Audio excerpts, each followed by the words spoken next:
India ഒരുപറ്റം രാജ്യങ്ങളുടെ നിരീക്ഷണത്തിലാണെന്ന് കേട്ടായിരുന്നോ?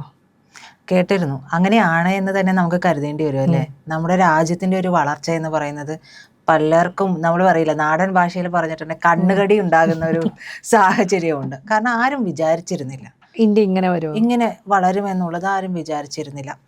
ഇത് പറയുമ്പോൾ ഈ ചാര പ്രവൃത്തിയൊക്കെ ആയിട്ട് ബന്ധപ്പെട്ടിട്ട് അങ്ങനെ ഒരു കാര്യം പറയുമ്പോൾ ഈ ബയോസ്പൈയിങ് എന്ന് പറയുന്ന ഒരു കാര്യത്തെക്കുറിച്ച് ബബിത കേട്ടിട്ടുണ്ടോ? നമുക്ക് പല രീതിയിൽ ഇന്ത്യ ബയോസ്പൈയിങ് മറ്റു രാജ്യങ്ങളൊക്കെ നടത്തുന്നതിനെ കുറിച്ച് നമ്മൾ കേട്ടിട്ടുണ്ട്. പ്രത്യേകിച്ച് പാകിസ്ഥാൻ ആയിട്ടുള്ള അറ്റാക്ക് ടൈമിലൊക്കെ ഒരുപാട് നമ്മൾ ഇതിനെക്കുറിച്ച് കേട്ടായിരുന്നു. പക്ഷെ ഈ അടുത്ത എന്തോ ഇത്രയും മുമ്പ് പ്രജിത എന്നോട് സംസാരിച്ചായിരുന്നല്ലോ ഒരു കാര്യങ്ങളെ കുറിച്ച്, അതൊന്ന് പറയൂ. അതെന്താ ചെയ്യുന്നത്, ഈ ബയോസ്പൈയിങ് ഒന്ന് പറഞ്ഞു പോകാം നമുക്ക്. അത് ജൈവ ചാരപ്രവർത്തനം എന്ന് പറയും. അപ്പോൾ സാധാരണ നമുക്ക് അറിയാം, ബബിതൊക്കെ അറിയാം, ചാരപ്രവർത്തനത്തിന് നമ്മൾ പ്രാവുകളെയൊക്കെ ഉപയോഗിക്കും. കുറെ കാലങ്ങളായിട്ട് പ്രാവുകൾ വഴിയൊക്കെയുള്ള ഒരു സംഭവങ്ങളാണ്. അപ്പോൾ ആദ്യം ഇത്തരത്തിൽ കുറിപ്പുകള് കോഡുകളും ഒക്കെ ഉപയോഗിച്ചിട്ടാണ് ഇത്തരത്തിലുള്ള ചാരപ്രവർത്തനമൊക്കെ നടത്തിക്കൊണ്ടിരുന്നത്. ഇപ്പോൾ നമ്മൾ പ്രധാനമായും കേൾക്കുന്നത് ഈ ഉപഗ്രഹങ്ങൾ വഴി നമ്മൾ നിരീക്ഷിക്കുന്നു എന്നുള്ള കാര്യങ്ങളാണ്. എന്നിരുന്നാൽ പോലും ഡ്രോണുകളും ഉണ്ട് ഈ സാഹചര്യത്തിൽ. ഇപ്പൊ അതുകൊണ്ടല്ലോ, വളരെ സർവ്വവ്യാപിയാണ് സത്യം പറഞ്ഞ ഡ്രോണുകൾ. അപ്പോൾ ഈ ഡ്രോണുകൾ ഉണ്ടെങ്കിലും ഇത്തരത്തിലുള്ള ഏർപ്പാടുകളൊക്കെ ഇപ്പോഴും നടത്തുന്നുണ്ട്. കാരണം എന്താ വെച്ച് കഴിഞ്ഞാൽ, ഇത് കണ്ണ് വെട്ടിച്ചു പോകാൻ പറ്റുമല്ലോ. ഒരു പറ്റം പറവകൾ പോവുകയാണ് അല്ലെങ്കിൽ പ്രാവുകൾ പോവുകയാണ്, ആരും നിരീക്ഷിക്കാൻ, ആരുടെയും അതായത് റഡാർ സംവിധാനങ്ങളുടെ ഒന്നും ട്രാക്കിങ്ങിൽ പെടാതെ ഇവയ്ക്ക് പോകാൻ കഴിയും എന്നുള്ളതാണ്. അപ്പോൾ അത്തരത്തിൽ പറയുമ്പോഴാണ് ഈ ബയോസ്പൈയിങ് എന്ന് പറയുന്നത്. ബയോസ്പൈയിങ്ങിൽ വരുന്നതാണ് ബയോണിക് ഇംപ്ലാന്റുകളുണ്ട്. ഈ ബയോണിക് ഇംപ്ലാന്റുകൾ എന്ന് പറയുമ്പോൾ വെറുതെ ഒരു ക്യാമറ നമ്മൾ ഈ പക്ഷികളുടെയോ അല്ലെങ്കിൽ പ്രധാനമായിട്ടും പ്രാവുകളും പരുന്തുകളുമാണ് ഇതിനു വേണ്ടി ഉപയോഗിക്കുക. അപ്പോൾ ഇത്തരത്തിലുള്ള ഒരു ക്യാമറ കെട്ടിവെക്കുക എന്നുള്ളതിനേക്കാൾ കൂടുതൽ ഈ ജീവികളുടെ നാഡീ വ്യവസ്ഥയുണ്ട്, നെർവ് സിസ്റ്റവുമായി ബന്ധപ്പെട്ട് ഇത് കണക്ട് ചെയ്ത് വെക്കും. ഇലക്ട്രോണിക് ചിപ്പുകളെ കണക്ട് ചെയ്ത് വെക്കുന്ന രീതിയിലേക്ക് ഈ ചാരപ്രവർത്തനത്തിന്, ഈ പക്ഷികളെ ഉപയോഗിച്ച് ജന്തുക്കളെ ഉപയോഗിച്ചൊക്കെയുള്ള ചാരപ്രവർത്തനങ്ങളുടെ ഒരു രീതി തന്നെ മാറിക്കഴിഞ്ഞിട്ടുണ്ട്. അപ്പോൾ അത് തലച്ചോറുകളിലേക്ക്, ഈ ജന്തുക്കളുടെ തലച്ചോറിലേക്ക് ഈ ചിപ്പുകൾ കൊണ്ടുവന്ന് വെച്ചിട്ട് ഇത് ഏത് രാജ്യത്തിനെതിരെയാണോ ഉപയോഗിക്കുന്നത് അങ്ങോട്ടേക്ക് പറത്തിവിടും. മറ്റൊരു കാര്യം എന്ന് പറയുന്നത്, ഇതില് പ്രാണികളെയും വണ്ടുകളെയൊക്കെ നമുക്ക് ഉപയോഗിക്കാൻ പറ്റുമെന്നാണ് പറയുന്നത്. ഇത് പ്രാണി ലാർവ ആയിരിക്കുന്ന ഘട്ടം ഉണ്ടല്ലോ, ഈ ഘട്ടത്തിൽ തന്നെ അവയുടെ ശരീരത്തിനുള്ളിൽ സിലിക്കൺ ചിപ്പുകളാണ് ഘടിപ്പിക്കുന്നത്. അങ്ങനെ ഇത് പോകുമ്പോൾ ഇത്തരത്തിലുള്ള കാര്യങ്ങളൊക്കെ ചെയ്ത് മുന്നോട്ട് പോകുന്നവയെ റഡാർ വെച്ച് ഇതിനെ വിട്ടത് എവിടെ നിന്നാണോ അവർക്ക് അവിടെ നിന്ന് ഡൈവേർട്ട് ചെയ്യാം. റിമോട്ട് വെച്ചിട്ട് ഇവർക്ക് അങ്ങോട്ടും, ഈ പക്ഷി ഇനി അങ്ങോട്ട് പറക്കട്ടെ എന്ന് പറയുമ്പോഴേക്കും ഇവർക്ക് ഇവിടെ ബട്ടൺ ഞെക്കിയാൽ മതി, അങ്ങനെ പോകും. നമ്മൾ വളരെ ചിരിച്ചുകൊണ്ട് ഇത് പറയുമ്പോഴും ഇത് വളരെ പ്രധാനപ്പെട്ട ഒരു വിഷയമാണ്. നമ്മുടെ കണ്ണുകളിൽ പെടാതെ നമ്മുടെ ശത്രു രാജ്യം നമ്മുടെ സൈനിക നീക്കങ്ങളെ ഉൾപ്പെടെ സൈനിക താവളങ്ങൾ വരെ എത്തിപ്പെടാൻ പറ്റും. അതെ, സൈനിക താവളങ്ങൾ വരെ എത്തിപ്പെടാൻ പറ്റുന്ന രീതിയിലേക്ക് ഇത്തരത്തിലുള്ള പ്രാവുകളെയൊക്കെ വിടുകയും ഒക്കെ ചെയ്യുന്ന ഒരു സാഹചര്യം ഉണ്ടാകുന്നുണ്ട്. അപ്പോൾ അത്രത്തോളം ഭീതിതമായ രീതിയിൽ അല്ലെങ്കിൽ അത്രത്തോളം ജാഗ്രതയോടെ നമ്മൾ ഇരിക്കേണ്ട ഒരു അവസ്ഥ നിലവിലുണ്ട്. ഈ പ്രാണികളെ പറത്തിവിടും എന്ന് പറയുമ്പോൾ ആലോചിച്ച് നോക്കണം, ഈ ചൈന പോലുള്ള രാജ്യങ്ങളുടെ ശേഷി. ഇവർക്ക് ഇത്തരം കാര്യങ്ങളിലൊക്കെ, ഗൂഢമായ പദ്ധതികളിലൊക്കെ വളരെ അഗ്രഗണ്യന്മാരാണ്. അതുപോലെ തന്നെ നമുക്ക് റഷ്യയൊക്കെ ആണെങ്കിൽ തിമിലിംഗലങ്ങളെ ഉപയോഗിക്കുന്നു, അല്ലെങ്കിൽ മറ്റേ റെഡ് സീൽസിനെയൊക്കെ ഉപയോഗിച്ചിട്ടാണ് അവര് വളരെ വിപുലമായിട്ട് വർഷങ്ങൾക്ക് മുമ്പ് ഇതൊക്കെ ട്രെയിൻ ചെയ്ത് വന്നു തുടങ്ങി. അതെ, അപ്പൊ അത് എത്രത്തോളം കടലിനടിയിലൂടെ മറ്റേ അന്തർവാഹിനികളുടെ റൂട്ടൊക്കെ അറിയാനും മറ്റു മൈനുകളുണ്ടോന്ന് അറിയാനായിട്ട്. അപ്പൊ അങ്ങനെയൊക്കെ ഒരുപാട് സാങ്കേതിക വിദ്യ ഉപയോഗിച്ചുകൊണ്ട് ഇങ്ങനെ മുന്നേറിക്കൊണ്ടിരിക്കുന്ന സമയത്ത് ഇത് ഇന്ത്യയിലേക്ക് ഒന്നുകൂടി ചുവടുമാറ്റുന്ന രീതിയിലാക്കാണ് ഇപ്പൊ നമ്മുടെ ഇടത്താവളങ്ങൾ ഉപയോഗിക്കുന്നു, അല്ലെങ്കിൽ നമ്മുടെ നാവികസേനയുടെ ഏരിയകൾ ഉപയോഗിക്കുന്നു. ഇതിന്റെ അകത്തേക്കൊക്കെ കടന്നു ചെല്ലാൻ ഇതേപോലെയുള്ള ജീവികളെ അല്ലെങ്കിൽ പക്ഷികളെയൊക്കെ ഉപയോഗിക്കുന്നു. ഇതൊക്കെ എത്രത്തോളം ഇനി അത് ഇനിയും ഇത് നമ്മളെ സംബന്ധിച്ച് നമ്മളെ എപ്പോഴും ജാഗ്രതയോടെ ഇരിക്കണം എന്നുള്ളതാണ്. കാരണം നമ്മൾ ആദ്യം പറഞ്ഞത് തന്നെയാണ് അതിന്റെ കാരണം. കാരണം ഒരു ഡെവലപ്മെന്റും ഇല്ലാത്ത ഒരു രാജ്യമാണെങ്കിൽ നമുക്ക് ഭയപ്പെടേണ്ട ആവശ്യമില്ലായിരുന്നു. പക്ഷെ ഇന്ത്യ ഇന്ന് ഭയപ്പെടണം എന്ന് പറയുന്നത് രാജ്യങ്ങളെയല്ല, ഇവർ ഏത് തരത്തിൽ നമ്മളെ നിരീക്ഷിക്കുന്നുണ്ട്. ഇപ്പൊ ഇത്തരത്തിലുള്ള ഒരു വാർത്തയാണ് ഈ രാവിലെ നമ്മൾ സംസാരിച്ചുകൊണ്ടിരുന്നത്. അതായത് ഒരു കടൽ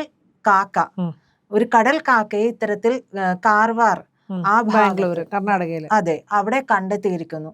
അതിന്റെ മുകളില് അതിന്റെ ശരീരത്തില് GPS സംവിധാനം ഘടിപ്പിച്ചിട്ടുണ്ട്. അത് നമുക്ക് ആ ചിത്രങ്ങളിൽ കൃത്യമായിട്ട് തന്നെ കാണാനും കഴിയുന്നുണ്ട്. അപ്പൊ ഇത് ഈ ദേശാടന പക്ഷികളുടെയൊക്കെ ഒരു കാര്യങ്ങളൊക്കെ നിരീക്ഷിക്കാൻ വേണ്ടി അയച്ചതാണ് എന്നൊക്കെ പറയുന്നുണ്ട്. അയച്ചത് എവിടെ നിന്നാണ് എന്നുള്ളത് കൃത്യമായ വിവരം നമുക്ക് കിട്ടിയിട്ടില്ല. അത് ഒരുപക്ഷെ മനഃപൂർവ്വം ഇപ്പോൾ പുറത്തു വിടാതിരിക്കാനുള്ള സാധ്യതയുണ്ട്. കാരണം എല്ലാ വിവരങ്ങളും പുറത്ത് വിട്ടു കഴിഞ്ഞിട്ടുണ്ടെങ്കിൽ നമ്മുടെ സംബന്ധിച്ചിട്ടുള്ള എല്ലാ വാർത്തയും നമുക്കറിയാം ഇന്റർനാഷണൽ ലെവൽ പോകുന്നത്. അപ്പോൾ ഇത് ഉപയോഗിച്ചവൻ ആരാണോ അതിൻ്റെ അടുത്ത കാര്യങ്ങൾ എത്തണ്ട എന്നുള്ളത് കരുതിയിട്ടാവാം. പക്ഷെ അതിൽ പ്രധാനപ്പെട്ട ഒരു കാര്യം എന്ന് പറയുന്നത് ഈ GPS ഉണ്ടല്ലോ ബബിത, ഈ GPS നിർമ്മിച്ചിരിക്കുന്നത് ചൈനയാണ്.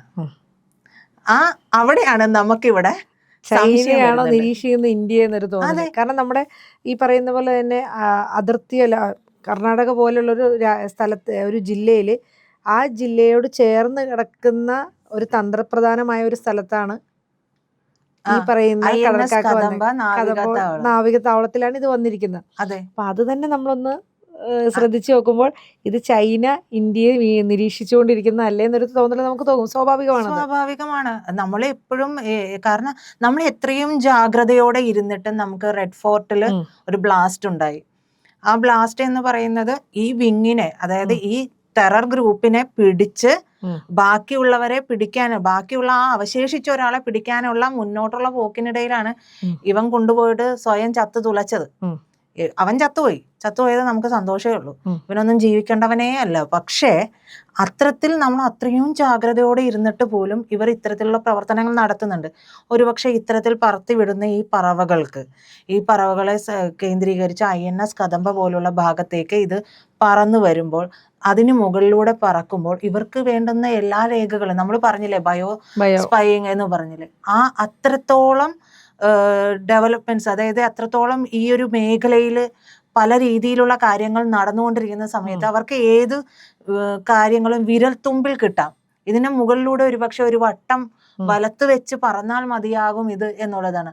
മാത്രമല്ല ഇത് ആർട്ടിക് മേഖല ഉൾപ്പെടെ 10,000-ലധികം കിലോമീറ്ററുകൾ പറന്നിട്ടാണ് ഇവിടത്തേക്ക് വന്നിട്ടുള്ളത് എന്നുള്ളതാണ്. അപ്പൊ ഈ 10,000-ഓളം കിലോമീറ്റർ ദൂരം പറന്നു വരിക, എന്നിട്ട് നമ്മുടെ തന്ത്രപ്രധാനമായ മേഖലയ്ക്ക് ചുറ്റും വലത്ത് ഇട്ട് പറക്കുക എന്ന് പറയുമ്പോൾ നമുക്ക് അതിനെ വളരെ വളരെ എനിക്ക് സംശയത്തോടെ അല്ലാണ്ട്, ഇതിന്റെ ആദ്യം പറഞ്ഞ പോലെ തന്നെ ദേശാടനമായി എന്ന് തോന്നിപ്പിക്കുന്ന രീതിയിലാണ്. കാരണം ആർട്ടിക് മേഖലകളിലൂടെ ദേശാടന പക്ഷി അത് കാലകാലാന്തരമായിട്ട് ഇങ്ങോട്ട് വരും. വന്ന് സ്വാഭാവികമായിട്ട് നമ്മൾ പിടിക്കപ്പെട്ടപ്പോഴാണ് അറിയുന്നത്. ഇതേപോലെ എത്രയോ ഉറപ്പായിട്ടും പക്ഷികള് അല്ലെങ്കിൽ മറ്റു രീതിയിൽ നമ്മൾ ഇന്ത്യയെ വാച്ച് ചെയ്തുകൊണ്ടിരിക്കുന്ന മറ്റു രാജ്യങ്ങള്. അപ്പോൾ ഈ സാഹചര്യം ഒന്ന് ആലോചിച്ച് നോക്കുക. നമ്മൾ വളരെയധികം ചൈനയോട് അടുത്ത് നിൽക്കുന്ന ഒരു സാഹചര്യമാണ്. നമുക്കറിയാം ചൈനയുടെ ആയുധങ്ങളും നമ്മുടെ ഓപ്പറേഷൻ സിന്ദൂർ നടത്തുന്ന സമയത്ത് ഇവർ പ്രതിരോധിച്ചത് ചൈനയുടെ ആയുധങ്ങളായിരുന്നു. അപ്പോൾ ഇപ്പോൾ ഈ കിട്ടിയിരിക്കുന്ന കടൽ കാക്കയുടെ പുറത്ത് ഘടിപ്പിച്ചിട്ടുള്ള GPS എന്ന് പറയുന്നതും ചൈനയുടേതാണ്. അപ്പൊ ചൈനയ്ക്ക് ഈ പറയുന്ന പോലെ ശരിക്കും പറഞ്ഞു കഴിഞ്ഞാൽ US-നേക്കാൾ നമ്മൾ ഭയക്കേണ്ട ഒരു രാജ്യം എന്ന് പറയുന്നത് ചൈനയായിരിക്കും. തീർച്ചയായിട്ടും. കാരണം ചൈനയാണ് എന്നും ഇന്ത്യക്ക് ഭീഷണിയായിട്ടുള്ളത്. ചൈനയുടെ ഈ വരവ്, അതായത് ഇപ്പോൾ നമ്മുടെ ആ ഒരു കൂട്ടായ്മയിലേക്ക് വരുന്നത് നിലവിൽ അമേരിക്കയെ തോൽപ്പിക്കാനുള്ള ഒരു ഭാഗത്തിന്റെ കൂടെ ഇതായിട്ടാണല്ലോ. അപ്പോൾ അവർക്ക് മുന്നോട്ട് പോകണമെങ്കിൽ അവർ മനസ്സിലാക്കുന്നുണ്ട് ഇനി ഇന്ത്യയെ തഴഞ്ഞുകൊണ്ട് അല്ലെങ്കിൽ ഇന്ത്യയെ ഭീഷണിപ്പെടുത്തിക്കൊണ്ട് ഇന്ത്യ വരച്ച വരയിൽ നിർത്തിക്കൊണ്ട് മുന്നോട്ട് പോകാനൊന്നും പറ്റില്ല. കാരണം ഗ്ലോബൽ പവർ എന്ന് പറയുന്നത് ഇന്ന് ഇന്ത്യയും കൂടി ചേർന്നിട്ടാണ്. മൂന്നാമത്തെ സാമ്പത്തിക ശക്തിയായിട്ട് നമ്മൾ മാറുക കൂടി ചെയ്യുന്ന ഒരു സാഹചര്യത്തിലേക്കാണ് ഇപ്പോൾ പോയിക്കൊണ്ടിരിക്കുന്നത്. അവിടെ അമേരിക്കയും ചൈനയും തമ്മിലുള്ള പോര് നടക്കുന്നുണ്ട്. ഇതിനിടയിൽ ഇവർ തമ്മിൽ പലതരത്തിലുള്ള കാര്യങ്ങളൊക്കെ ഉണ്ട് എന്ന് പറയുമ്പോഴും ഉള്ളിൻ്റെ ഉള്ളിലൊരു കുശുമ്പ് ഉണ്ടാവുമല്ലോ. ആ കുശുമ്പ് സത്യത്തിൽ ഈ ചൈനയ്ക്കുണ്ട്. ചൈനയ്ക്ക് ഒന്നാമതെത്താനാണ് ചൈന പരിശ്രമിച്ചുകൊണ്ടിരിക്കുന്നത്. അതിനിടയിലേക്ക് റഷ്യ വന്നതാണെങ്കിൽ ഇവർക്ക് രണ്ടുപേർക്കും ഒട്ട് സഹിച്ചിട്ടുമില്ല. എന്നാൽ മിണ്ടാനൊട്ട് പറ്റുകയില്ല. ആ ഒരു സാഹചര്യമുണ്ട്. അപ്പോൾ ഈ പറയുന്ന കടൽക്കാക്ക എന്ന് പറയുന്ന ഈ പറഞ്ഞിട്ടുള്ള സംഭവം എന്ന് പറയുന്നത് അത്ര സംശയിക്കേണ്ടാത്ത അത് ഒരു ചൈനയുടെ കാര്യമല്ല. ഒരു നിരീക്ഷണമാണോ ഇന്ത്യയുടെ മേലെന്നല്ലേ? ഉറപ്പായിട്ടും. കാരണം ആ ഒരു സംശയം എന്നും നിഴലിക്കും.